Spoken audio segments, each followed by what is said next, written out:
Olá! Hoje nós vamos estudar o equilíbrio de Hardt-Weinberg. O equilíbrio de Hardt-Weinberg é um princípio que estuda a frequência de alelos em uma determinada população. Esse estudo ele permite que a gente analise a atuação da evolução dentro de uma população, através da análise e observação da alteração gênica que ocorre ao longo do tempo.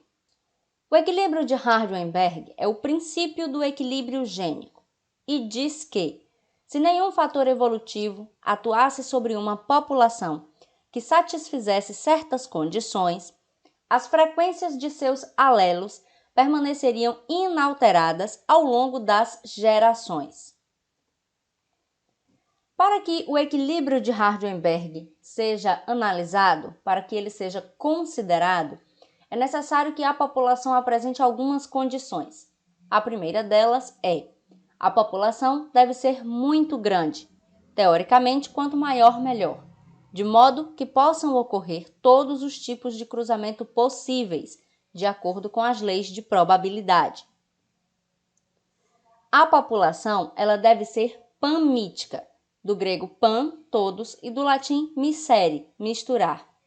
Isto é, os cruzamentos entre indivíduos de diferentes genótipos devem ocorrer ao acaso, sem qualquer preferência. Ou seja, para que a gente possa analisar o comportamento de um determinado alelo para uma característica dentro de uma população, é necessário que essa população seja grande para que ela represente uma base estatística relevante, e é necessário que os cruzamentos possam acontecer com todos os tipos de possibilidades, não é mesmo? Para que a gente possa ter uma análise real. A expressão do equilíbrio gênico, ela se dá através de uma expressão matemática, né? Hardt-Weinberg conseguiu matematicamente representar o que seria o equilíbrio gênico, o que seria esse equilíbrio, essa ausência de fatores evolutivos. Para isso, nós temos a seguinte situação. Se denominarmos P a frequência do alelo dominante e Q a frequência do alelo recessivo, podemos escrever que a frequência de indivíduos azão-azão, homozigoto dominante, é igual a P ao quadrado, e a frequência de indivíduos azinho-azinho é igual a Q ao quadrado, e a de indivíduos heterozigotos azão-azinho é igual a 2 vezes P vezes Q. Veja por quê. Quando a gente analisa um cruzamento de primeira lei de Mendel, quando nós temos dois indivíduos heterozigotos cruzando entre si, nós temos o seguinte resultado na prole, né? Isso daqui é uma esquematização de um quadradinho de Punnett que permite que a gente faça a análise desse cruzamento entre dois heterozigotos. Aqui nós temos a frequência dos alelos nos gametas masculinos, correto? Se o indivíduo é heterozigoto, então eu vou ter alelo azão, alelo azinho. P é igual à função de azão, Q é igual à função de azinho. P é a frequência do alelo azão, né? E Q a frequência do alelo azinho. Aqui nós temos os gametas femininos, a frequência dos alelos nos gametas femininos.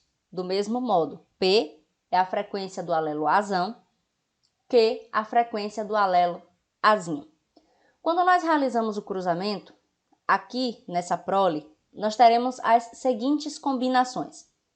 Azão, azão, ou seja, P ao quadrado. Nós temos aqui azão, azinho, né? P vezes Q. Novamente aqui nós temos azão, azinho, P vezes Q. E aqui nós temos azinho, azinho, Q ao quadrado. Portanto, a soma das frequências dos diferentes genótipos, ou seja, P ao quadrado, que é a frequência disso, mais 2 vezes P vezes Q, porque eu tenho, ó, P vezes Q 2 vezes, né, já que são dois heterozigotos, mais Q ao quadrado, essa soma inteira ela terá que dar igual a 1 ou 100%. Isso permite que a gente possa analisar a frequência de cada um desses alelos. Como? Vamos ver já já. O princípio de Hardy-Weinberg, ele estabelece que, para um determinado par de alelos, com frequências P e Q, em uma população mendeliana em equilíbrio, a frequência dos diferentes genótipos em cada geração estará de acordo com a expressão P ao quadrado mais 2 vezes P vezes Q mais Q ao quadrado igual a 1. Qual é a importância desse equilíbrio de Hardy-Weinberg? Ele estabelece um padrão teórico para o comportamento gênico ao longo das gerações. Na prática, ele nos ajuda a perceber se uma população se encontra ou não em equilíbrio, chamando a atenção para os possíveis fatores evolutivos que estão atuando. Como assim, Pro? Eu ainda não entendi. A partir do princípio de Hardy-Weinberg, a gente consegue calcular a frequência do alelo azão, a frequência do alelo azinho na população e podemos continuar refazendo esse cálculo ao longo do tempo. Se as frequências desses alelos não forem alteradas, se ao longo dos anos a frequência permanecer a mesma, a gente pode afirmar que a população está em equilíbrio. Se essas frequências forem alteradas, aí a gente pode dizer que existe algum fator evolutivo atuando nessa população, favorecendo o alelo tal e desfavorecendo o alelo tal. Um determinado alelo ele pode estar aumentando a sua presença, a sua frequência, e um outro alelo pode estar desaparecendo. E existem vários motivos para causar isso. A gente acabou de estudar a evolução, né? A teoria evolutiva de Darwin, e nós vimos que a evolução ela é um fator quase constante, correto? E que ela pode acontecer de várias maneiras. Várias coisas podem afetar o equilíbrio de Hardy-Weinberg. Os fatores que alteram o equilíbrio gênico são a mutação, onde você vai ter um novo alelo surgindo na população e, obviamente, vai afetar a frequência dos que já existiam. A migração, onde você vai ter novas relações reprodutivas, então, possivelmente, novas combinações gênicas que anteriormente não existiam. A seleção natural, né, quando uma condição ambiental adversa vai selecionar uma determinada característica, que, obviamente, vai passar a prevalecer. Portanto, o alelo que determina essa característica vai também aumentar a sua frequência. E a deriva gênica. A mutação é o processo pelo qual um alelo se transforma em outro e pode alterar a frequência gênica de uma população. Se a taxa de mutação de um gene azão para seu alelo azinho for maior que a taxa de mutação inversa, ocorrerá um aumento na frequência do alelo azinho e uma diminuição na frequência do alelo azão.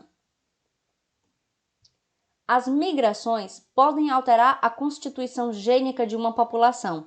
Por exemplo, se uma população constituída apenas por pessoas de olhos azuis migrar para uma região onde a maioria das pessoas tenham olhos castanhos, haverá um aumento da frequência do alelo que condiciona olhos azuis e diminuição correspondente na frequência do alelo que condiciona olhos castanhos.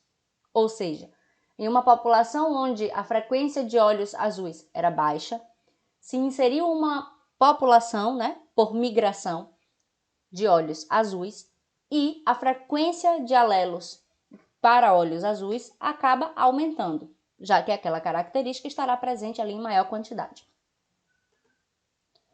Aqui nós temos um esquema, um exemplo, uma representação gráfica de uma alteração gênica causada pela chegada de imigrantes. Se a gente observar aqui, nós temos nessa ilha, digamos assim, todos os indivíduos azão-azão. Portanto, a frequência do alelo azão aqui era 1 e do alelo azinho era 0. Com a chegada de imigrantes, azinho-azinho, e azão, azinho, a frequência do alelo azão ela foi alterada, porque nessa população foram inseridos indivíduos azinho, azinho e indivíduos heterozigotos que também possuem o alelo azinho. Então, sofreu uma alteração. A frequência do alelo azão diminuiu de 1 para 0,8 e a do alelo azinho aumentou de 0 para 0,2. Esse é o efeito de uma migração. Um exemplo disso é o melanismo industrial. Mariposas portadoras do genótipo para cor escura são mais intensamente caçadas pelos pássaros do que as mariposas claras em áreas não poluídas. Por isso, a frequência do gene que condiciona cor escura permanece baixa. Nas áreas poluídas ocorre o contrário. As mariposas mais intensamente caçadas pelos pássaros são as de cor clara. Com isso, aumenta a frequência de mariposas escuras e a frequência do alelo que condiciona essa característica. A deriva gênica.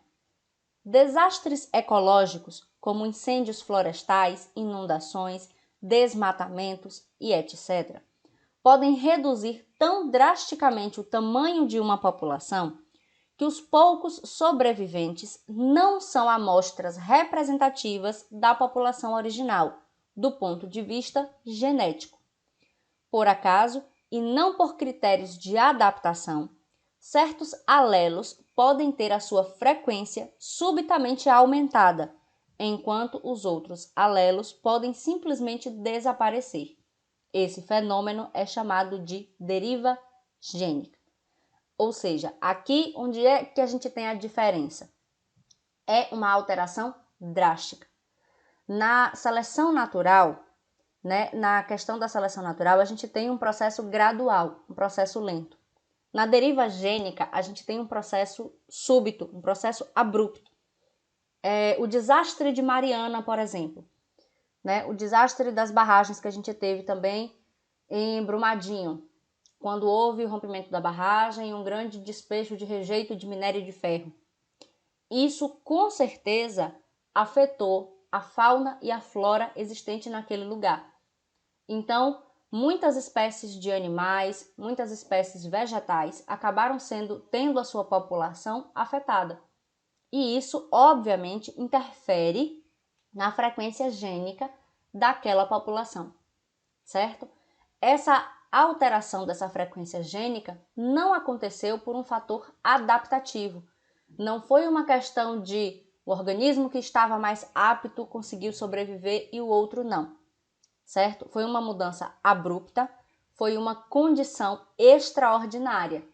Então, isso seria considerado uma deriva gênica, onde você tem uma perda de alelos naquela população por causa de uma condição extraordinária, de uma condição que afetou drasticamente o tamanho da população. Um desastre ecológico, ok?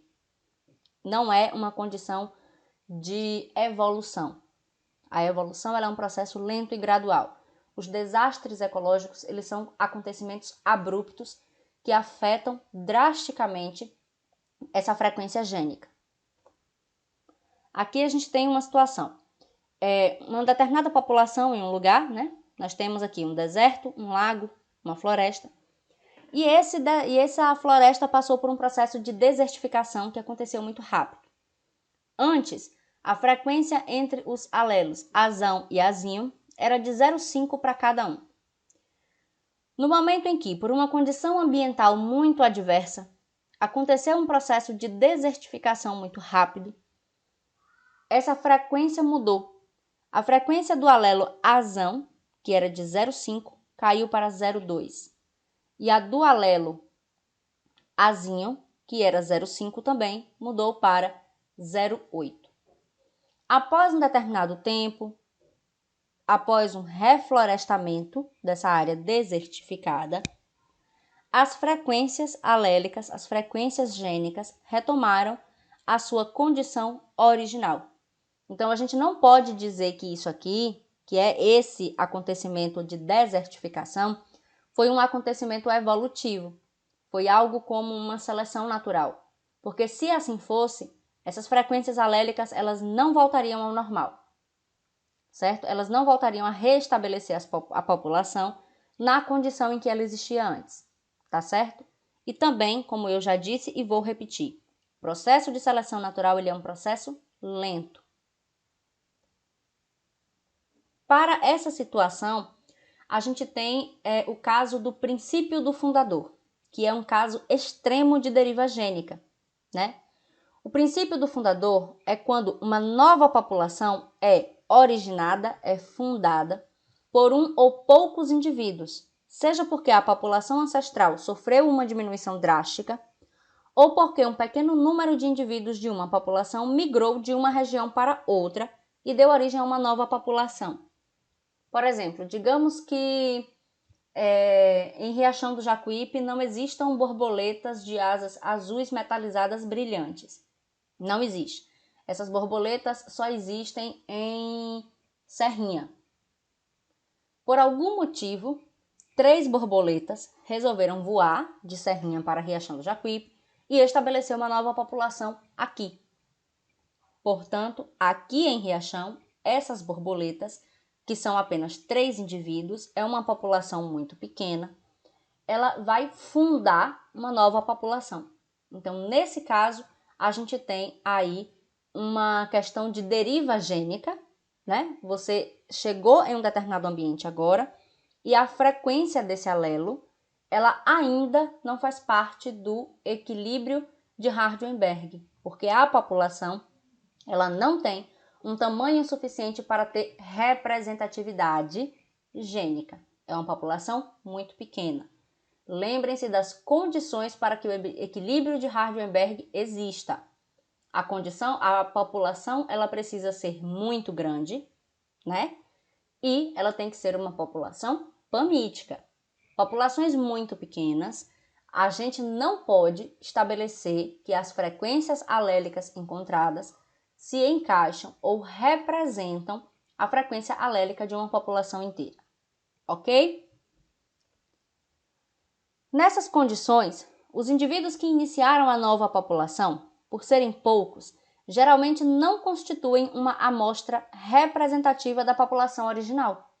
Há casos em que uma única fêmea grávida funda uma nova população. Essa fêmea, obviamente, não possuirá uma amostra significativa dos diferentes tipos de alelos presentes na população original.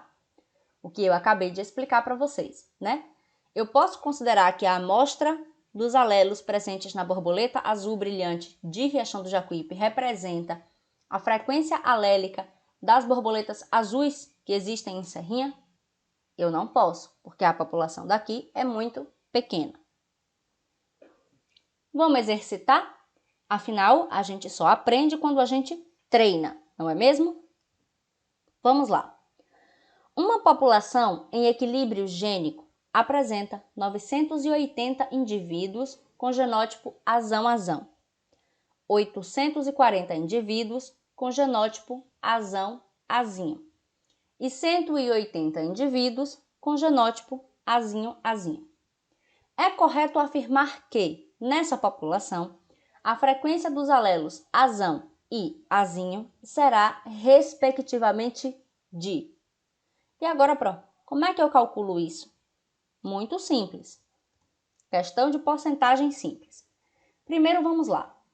O tamanho da população: 980 indivíduos azão-azão, 840 indivíduos heterozigotos, 180 indivíduos homozigoto recessivo. Um total de 2.000 indivíduos, correto? A questão pede a frequência dos alelos azão e a frequência dos alelos azinho. Se na população há 2.000 indivíduos, há um total de 4.000 alelos, porque cada indivíduo vai possuir 2 alelos. O gene em questão apresenta somente duas possibilidades, não é assim? É uma herança normal e tradicional de primeira lei de Mendel. Não se trata de um caso de polialelia. Determinando o número de alelos azão, a gente vai ter a seguinte situação. São 980 indivíduos homozigoto dominante, né? Cada um possui 2 alelos azão. Então, nesse caso, vai ser 2 vezes 980, que dá 1.960 alelos. Alelos azão. São 840 indivíduos heterozigotos. Como cada indivíduo possui um alelo azão e um alelo azinho, nós temos 840 alelos azão e 840 alelos azinho. 180 indivíduos apresentam o alelo azinho-azinho. Como cada um possui 2, a gente vai ter 2 vezes 180, que dá 360 alelos. No total de alelos azão, nós temos o quê? 1.960 com mais 840, dá 2.800. No total de alelos azinho, nós temos 840 daqui, né, do heterozigoto, com mais 360 do homozigoto recessivo, que dá 1.200. Aqui agora é só fazer uma regra de 3 simples, né? É só a gente dividir 2.800 por 4.000, que foi o total de alelos que existia na população, que dá 0,7 ou 70%, e dividir 1.200, que foi o total de alelos azinho, por 4.000, que é o total de alelos existentes na população, que dá 0,3 ou 30%. Portanto, a resposta da questão é letra D. Ó, 70% para o alelo azão, 30% para o alelo azinho. Ok? É uma conta simples. A gente só vai multiplicar e depois fazer uma regra de 3. Tá certo? Para isso, vocês vão receber agora um link de uma atividade para continuar treinando essa questão de equilíbrio de Hardy-Weinberg. Ok? Então, bora lá estudar um bocado. Beleza? Beijos, beijos e até a próxima aula.